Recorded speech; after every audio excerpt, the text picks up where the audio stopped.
What's up, you guys? Welcome back to my channel, and welcome here if you are new. This is going to be part 2 of the series that I'm doing for my pregnancy videos and all that good stuff. So if you did not see part 1, please go look at part 1. Part 1 talks about everything pregnancy. This video is going to be about labor and delivery.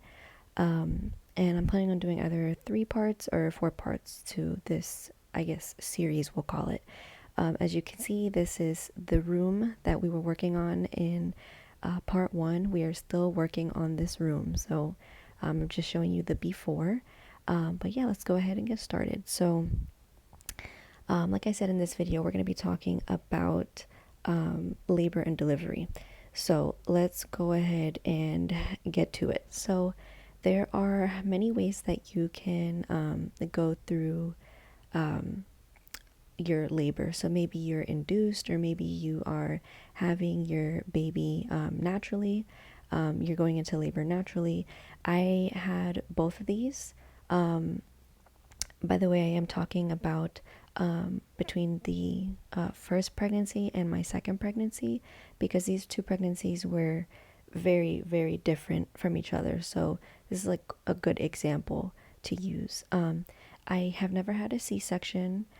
So if you are somebody that is looking to schedule a cesarean or anything like that, I'm not really sure about that stuff, but I do know that it's supposed to be scheduled, and that the recovery it kind of hits people differently. So just know that it is an invasive procedure. They do have to cut through 7 layers of the abdomen to retrieve the baby. So, you know, if it can be avoided, you should try to avoid it unless it is deemed medically necessary by your OBGYN. But yes, also statistically, it's more common that minorities get cesareans, and that is from, I heard, because of billing purposes. So it's easier for them to get away with giving you a cesarean and having deemed it medically necessary so that they can charge you more. So that's just something statistical, and this is something that happens nationwide. So just be aware of that, just in case, if you're one of those moms where you're like, I really want to avoid a cesarean if I don't have to get it. And by all means, you shouldn't have to, like I said, unless maybe your baby is in breech position, or the heart rate is decreasing, or something has to be, like I said, medically necessary for you to get this done. So just be cautious of that and where you are going to deliver.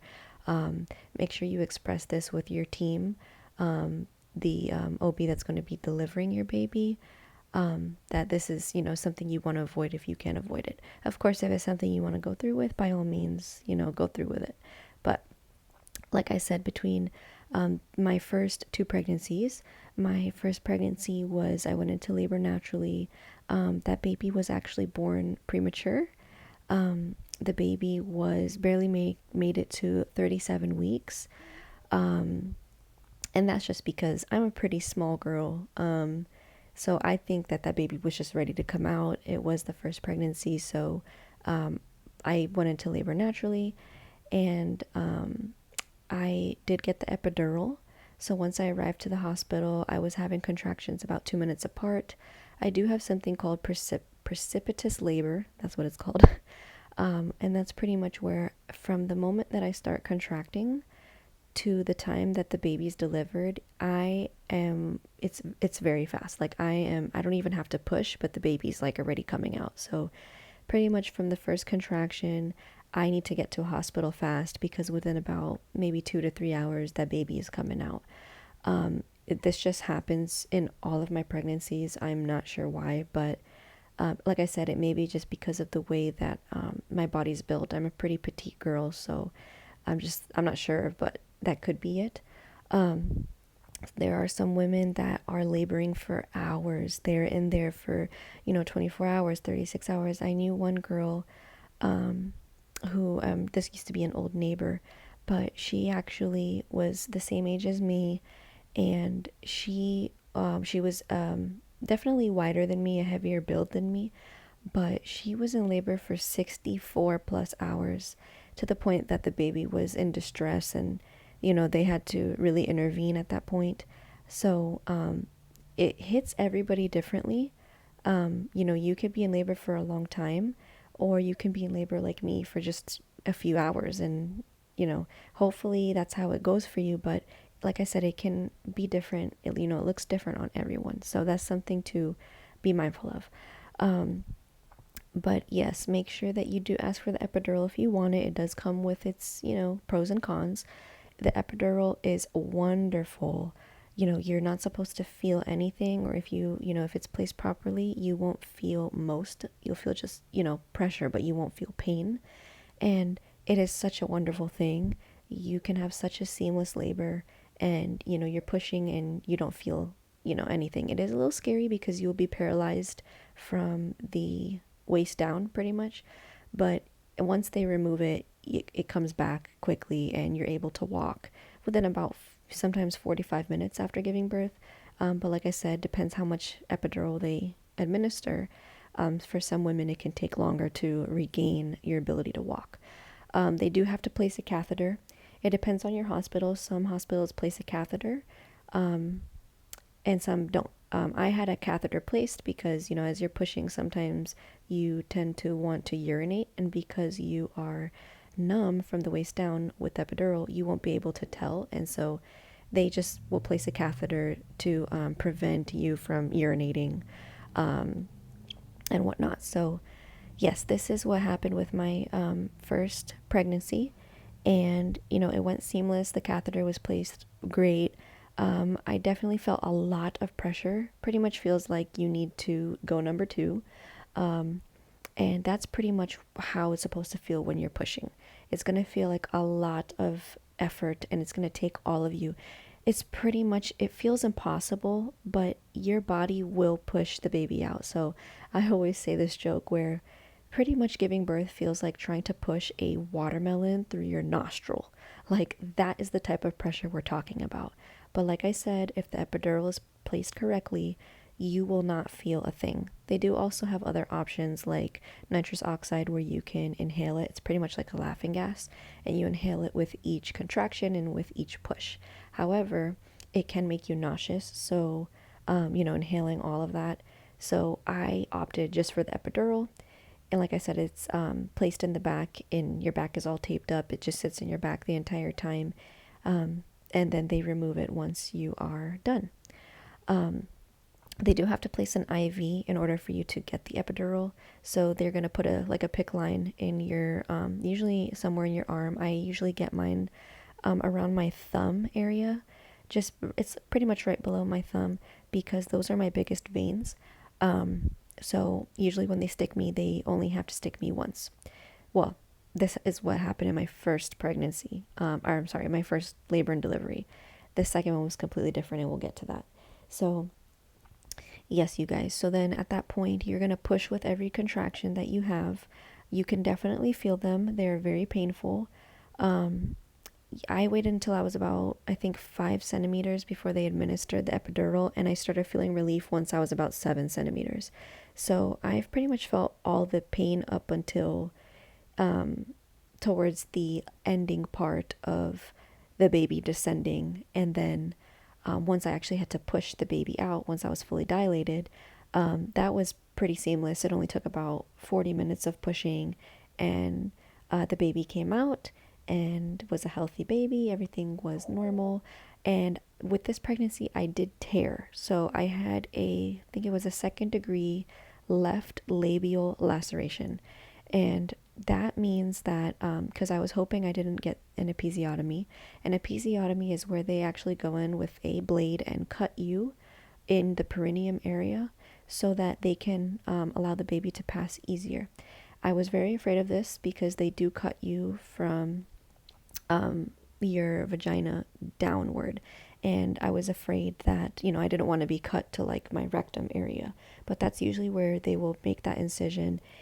And then I opted for no episiotomy. I said I wanted to try to do this without having to get the episiotomy, and they did honor my request. However, with this baby, as I was pushing, the baby was coming out, but the baby actually kind of shot out because I was pushing so hard, and that caused me to tear.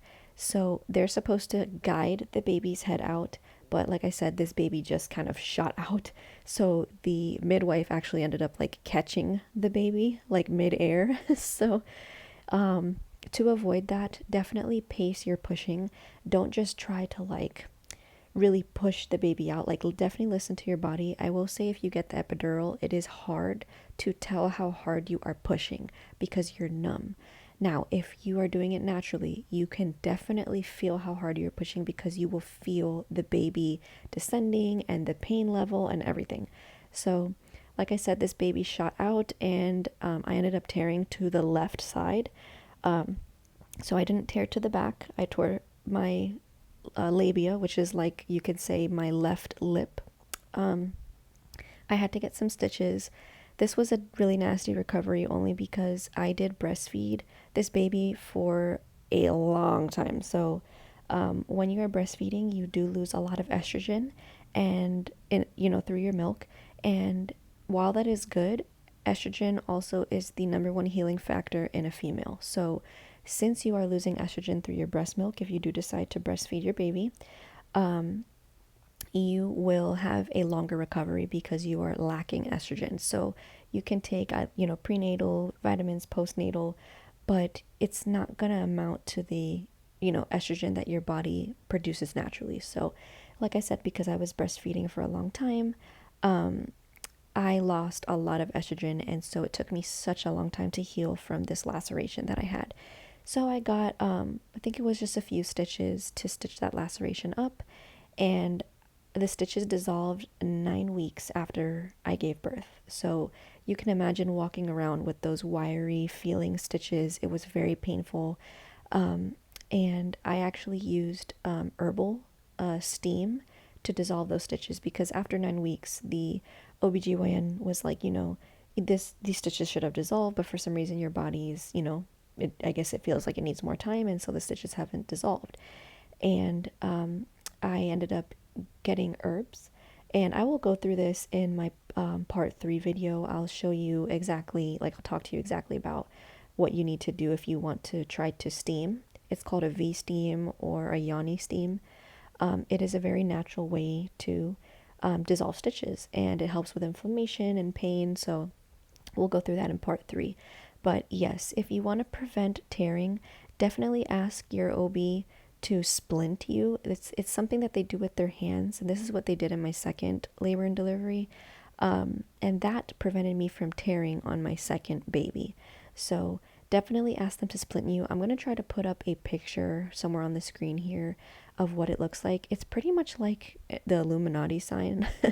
Like you're doing that with your hands, and you're kind of splinting the vagina so that when the baby is coming out, the midwife or whoever is delivering will kind of push on it so that the baby's head can pop out, and it's kind of like assisting you, but it's also holding the skin together so that you don't rip. And this helps tremendously. So this is something that you can ask them to do to help prevent tearing. Now, if this is your first child, you probably will tear. Now, some people don't tear at all, and some people do. If you're petite, you might tear. In my case, I did tear, like I said, with the first one. But, once that baby is out, they're going to move you to recovery. They do ask you to get up and use the bathroom about 45 minutes after you deliver. There is a lot of blood. There is, it has a crazy smell. Definitely, you're going to have to work through it and power through it like I did. I don't like seeing blood, and I don't like things that smell crazy, but, I had to push through it. So that's like with my first delivery. With the second delivery, the epidural was placed incorrectly. I was induced, so I had to take a pill, and within about 30 minutes, my water broke, and the baby was already coming down. So they took me to get the epidural when I was already 9 centimeters. That is way too late.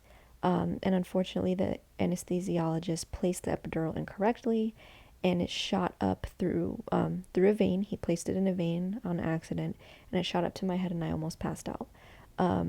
So at this point, they needed to just remove it, and I had to push naturally. It was extremely painful. I felt everything, but that was like the quickest delivery ever because my body was telling me what to do, and I could actually feel every inch of pain. So, talking about pain level, it is extremely painful, you guys. I'm not sugarcoating it. It is the worst pain I've ever felt in my life. But if you just focus on what your body is telling you to do and you push properly and you breathe properly, you will be okay. I did not do any labor and delivery classes or anything. I just winged it, and I'm here, and both these two babies are here, and everything turned out fine. There was no complication, and then I was able to go home. So with my first baby, it took 5 days in the hospital, just because there was a few things that they were making sure everything was good between that baby and myself. But with the second baby, I gave birth, and 24 hours later, I was out of there. At this point, I already knew what to do. So, yeah, that's pretty much it for the labor and delivery portion. If I could give you any tips, it would be really focus on yourself. There's going to be people telling you, okay, push now, or, push hard, hard, keep pushing, and all these things. Definitely listen to your body. You can even ask them to like dim the lights or let them know that you want a quiet room. So, there's things that you can request, and I would definitely take advantage of requesting those things, because, this is your experience and you want to be comfortable. Some people are going to be in there for a long time, so, make it worth it. You definitely don't be afraid to ask for these things. But yeah, you guys, that's pretty much how it went for me once I came home. Oh, this is another thing. A lot of people question about their milk supply. So I was an overproducer. My babies could not eat as much milk that I was producing, so I had to freeze my milk. Definitely when you're in the hospital, ask if they have a refrigerator, like in their break room or somewhere, that they can store your milk if your milk does come in while you're in the hospital. My milk came in extremely fast, within about 6 hours after I gave birth. However, some women, it takes maybe 5-6 days. In the meantime, what you want to do is supplement that milk supply, and you will use formula to feed your baby. They do usually provide you formula in the hospital, or you can bring your own. A good formula that I recommend is Similac Sensitive, and I think it's called 360 Total Care. And it's a really good formula. A lot of babies tolerate it well. Of course, if your baby has some sort of milk allergy, or lactose intolerance, then a milk to go with would be called Pure Amino, PUR Amino. It is a very expensive milk, but it is lactase free, and your baby should be fine on that. Obviously consult the pediatrician while you're in the hospital. Some hospitals want you to have a pediatrician before you are discharged, so definitely look into what pediatrician you want your baby to go to. And sometimes the hospital will provide you with a pamphlet of the pediatricians that they're contracted with, and whatnot. So, yeah, you guys, definitely make sure you invest in a breast pump so that you can pump your milk. They do offer them usually in the hospital. And make sure that you're freezing your milk if you do end up with a oversupply like myself. And if you don't, and you're one of those people that doesn't produce a lot, definitely make sure you're supplementing formula so that your baby is fed, because there's nothing worse than a hungry baby. But yeah, you guys, I hope you enjoyed this video. Stay tuned for part 3 where we talk about postpartum care, and I will be seeing you guys in the next video. Bye, guys.